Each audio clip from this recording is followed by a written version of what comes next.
Stories of King Arthur's Knights told to the children by Mary MacGregor. Chapter 5. Sir Galahad and the Sacred Cup. My strength is as the strength of 10, because my heart is pure, sang Galahad gladly. He was only a boy, but he had just been made a knight by Sir Launcelot, and the old abbey, where he had lived all his life, rang with the echo of his song. Sir Launcelot heard the boy's clear voice singing in triumph. As he stopped to listen, he caught the words, "My strength is as the strength of 10, because my heart is pure." And the great knight wished he were a boy again, and could sing that song too. 12 nuns lived in the quiet abbey, and they had taught Galahad lovingly and carefully, ever since he had come to them as a beautiful little child. And the boy had dwelt happily with them there in the still old abbey, and he would be sorry to leave them, but he was a knight now. He would fight for the king he reverenced so greatly, and for the country he loved so well. Yet when Sir Launcelot left the abbey the next day, Galahad did not go with him. He would stay in his old home a little longer, he thought. He would not grieve the nuns by a hurried farewell. Sir Launcelot left the abbey alone, but as he rode along he met 2 knights, and together they reached Camelot, where the king was holding a great festival. King Arthur welcomed Sir Launcelot and the 2 knights. "Now all the seats at our table will be filled," he said gladly, for it pleased the king when the circle of his knights were unbroken. Then all the king's household went to service at the minster, and when they came back to the palace they saw a strange sight. In the dining hall the round table at which the king and his knights always sat seemed strangely bright. The king looked more closely, and saw that at one place on this round table were large gold letters. And he read, "This is the seat of Sir Galahad the Pure-hearted." But only Sir Launcelot knew that Sir Galahad was the boy knight he had left behind him in the quiet old abbey. "We will cover the letters till the Knight of the Pure Heart comes," said Sir Launcelot, and he took silk and laid it over the glittering letters. Then as they sat down to table they were disturbed by Sir Kay, the steward of the king's kitchen.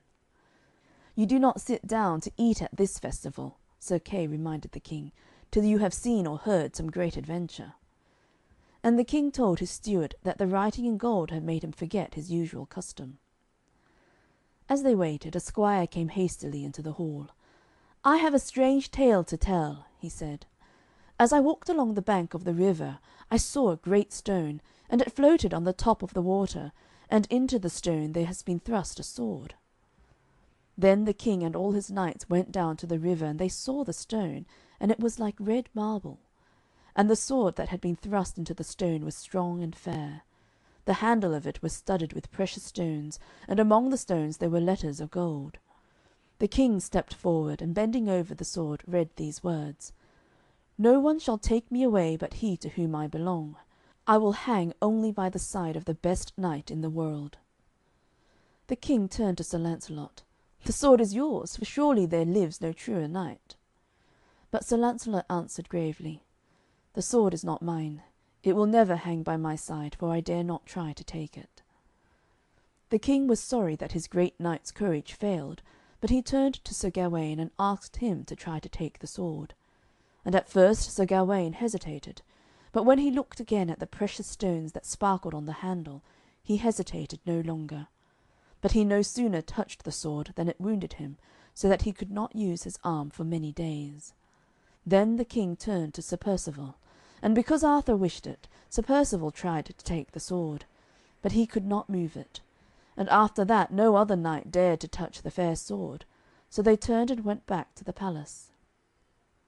In the dining hall the king and his knights sat down once more at the round table, and each knight knew his own chair, and all the seats were filled except the chair opposite the writing in gold. It had been a day full of surprise, but now the most wonderful thing of all happened. For as they sat down, suddenly all the doors of the palace shut with a loud noise, but no one had touched the doors. And all the windows were softly closed, but no one saw the hands that closed them. Then one of the doors opened, and there came in a very old man dressed all in white, and no one knew whence he came. By his side was a young man in red armour. He had neither sword nor shield, but hanging by his side was an empty sheath. There was a great silence in the hall, as the old man said slowly and solemnly, "I bring you the young knight Sir Galahad, who is descended from a king. He shall do many great deeds, and he shall see the Holy Grail." "He shall see the Holy Grail," the knights repeated with awe on their faces. For far back in the days of their boyhood they had heard the story of the Holy Grail. It was the sacred cup out of which their Lord had drunk before he died. And they had been told how sometimes it was seen carried by angels, and how at other times in a gleam of light. But in whatever way it appeared, it was seen only by those who were pure in heart.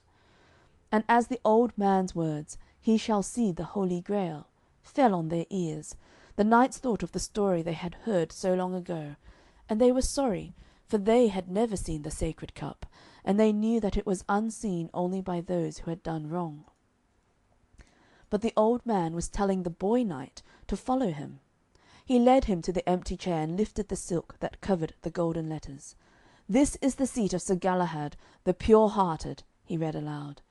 And the young knight sat in the empty seat that belonged to him. Then the old man left the palace, and 20 noble squires met him, and took him back to his own country. When the dinner was ended, the king went over to the chair where his boy knight sat, and welcomed him to the circle of the Round Table.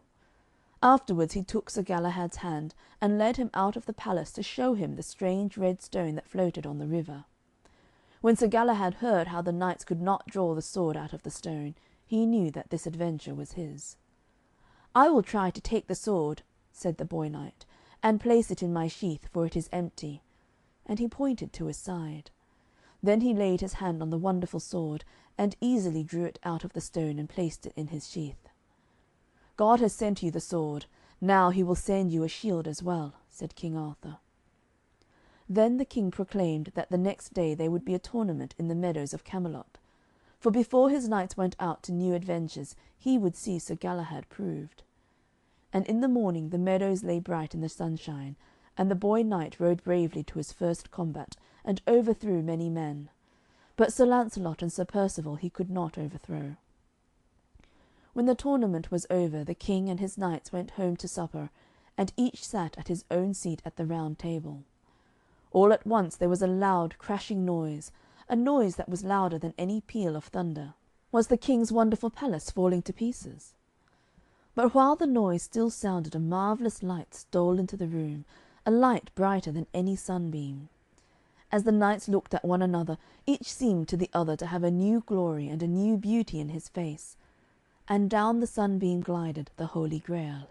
It was the sacred cup they had all longed to see, but no one saw it, for it was invisible to all but the pure-hearted Sir Galahad. As the strange light faded away, King Arthur heard his knights vowing that they would go in search of the Holy Grail, and never give up the quest till they had found it. And the boy knight knew that he too would go over land and sea, till he saw again the wonderful vision. That night the king could not sleep, for his sorrow was great. His knights would wander into far-off countries, and many of them would forget that they were in search of the Holy Grail. Would they not have found the sacred cup one day, if they had stayed with their king, and helped to clear the country of its enemies? In the morning the streets of Camelot were crowded with rich and poor, and the people wept as they watched the knights ride away on their strange quest, and the king wept too, for he knew that now there would be many empty chairs at the Round Table. The knights rode together to a strange city, and stayed there all night. The next day they separated, each going a different way. Sir Galahad rode on for 4 days without adventure. At last he came to a white abbey, where he was received very kindly, and he found 2 knights there, and one was a king. "What adventure has brought you here?" asked the boy knight. Then they told him that in this abbey there was a shield, and if any man tried to carry it, he was either wounded or dead within 3 days. "But to-morrow I shall try to bear it," said the king. "In the name of God, let me take the shield," said Sir Galahad gravely. "If I fail, you shall try to bear it," said the king. And Galahad was glad, for he had still no shield of his own. Then a monk took the king and the young knight behind the altar, and showed them where the shield hung. It was as white as snow, but in the middle there was a red cross. "This shield can be borne only by the worthiest knight in the world," the monk warned the king. "I will try to bear it, though I am no worthy knight," insisted the king, and he took the shield and rode down into the valley. And Galahad waited at the abbey, for the king had said he would send his squire to tell the young knight how the shield had protected him. For 2 miles the king rode through the valley, till he reached a hermitage, and he saw a warrior there, dressed in white armour, and sitting on a white horse. The warrior rode quickly towards the king, and struck him so hard that he broke his armour. Then he thrust his spear through the king's right shoulder, as though he held no shield. "The shield can be borne only by a peerless knight. It does not belong to you," said the warrior, as he gave it to the squire, telling him to carry it back to the abbey, and to give it to Sir Galahad with his greeting. "Then tell me your name," said the squire. "I will tell neither you nor any one on earth," said the warrior, and he disappeared, and the squire saw him no more. "I will take the wounded king to an abbey, that his wounds may be dressed," thought the squire. And with great difficulty the king and his squire reached an abbey. And the monks thought his life could not be saved, but after many days he was cured. Then the squire rode back to the abbey where Galahad waited.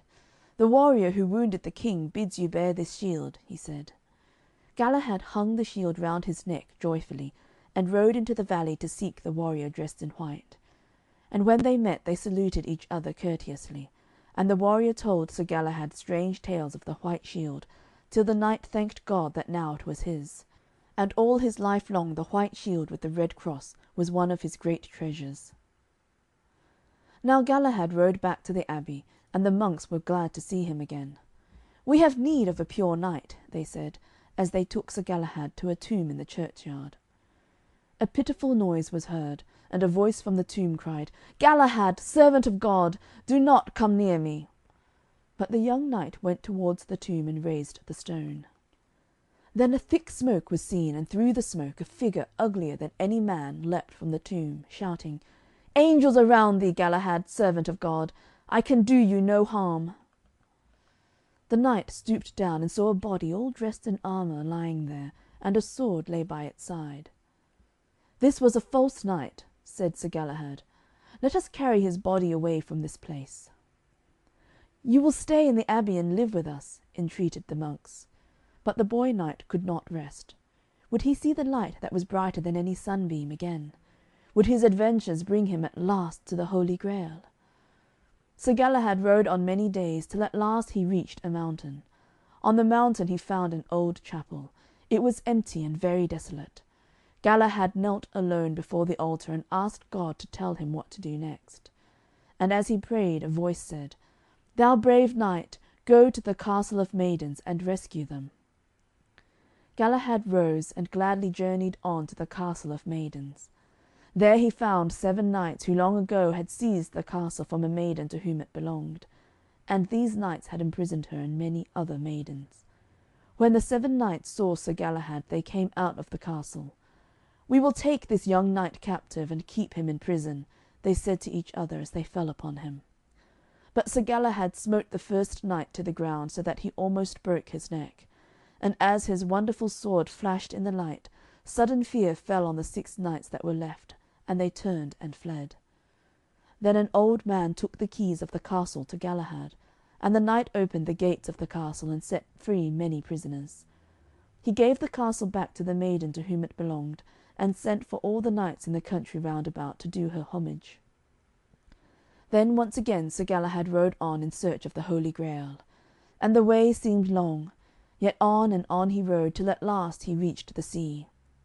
There on the shore stood a maiden, and when she saw Sir Galahad, she led him to a ship and told him to enter. The wind rose and drove the ship, with Sir Galahad on board, between 2 rocks. But when the ship could not pass that way, the knight left it, and entered a smaller one that awaited him. In this ship was a table, and on the table, covered with a red cloth, was the Holy Grail. Reverently Sir Galahad sank on his knees, but still the sacred cup was covered. At last the ship reached a strange city, and on the shore sat a crippled man. Sir Galahad asked his help to lift the table from the ship. "For 10 years I have not walked without crutches," said the man. "Show that you are willing, and come to me," urged the knight. And the cripple got up, and when he found that he was cured, he ran to Sir Galahad, and together they carried the wonderful table to the shore. Then all the city was astonished, and the people talked only of the great marvel. "The man that was a cripple for 10 years can walk," each said to the other. The king of the city heard the wonderful tale, but he was a cruel king and a tyrant. "The knight is not a good man," he said to his people, and he commanded that Galahad should be put in prison. And the prison was underneath the palace, and it was dark and cold there. But down into the darkness streamed the light that had made Galahad so glad long ago at Camelot, and in the light Galahad saw the Holy Grail. A year passed, and the cruel king was very ill, and he thought he would die. Then he remembered the knight he had treated so unkindly, and who was still in the dark, cold prison. "I will send for him, and ask him to forgive me," murmured the king. And when Galahad was brought to the palace, he willingly forgave the tyrant who had put him in prison. Then the king died, and there was great dismay in the city, for where would they find a good ruler to sit on the throne? As they wandered, they heard a voice that told them to make Sir Galahad their king, and in great joy the knight was crowned. Then the new king ordered a box of gold and precious stones to be made, and in this box he placed the wonderful table he had carried away from the ship. "And every morning I and my people will come here to pray," he said. For a year Sir Galahad ruled the country well and wisely. "A year ago they crowned me king," thought Galahad gravely, as he woke one morning. He would get up early, and go to pray at the precious table. But before the king reached the table he paused. It was early. Surely all the city was asleep. Yet some one was already there, kneeling before the table on which, uncovered, stood the sacred cup. The man kneeling there looked holy as the saints look. Surrounding him was a circle of angels. Was it a saint who kneeled, or was it the Lord himself? When the man saw Galahad, he said, "Come near, thou servant of Jesus Christ, and thou shalt see what thou hast so much longed to see." And with joy Sir Galahad saw again the Holy Grail. Then, as he kneeled before it in prayer, his soul left his body and was carried by angels into heaven. End of chapter 5.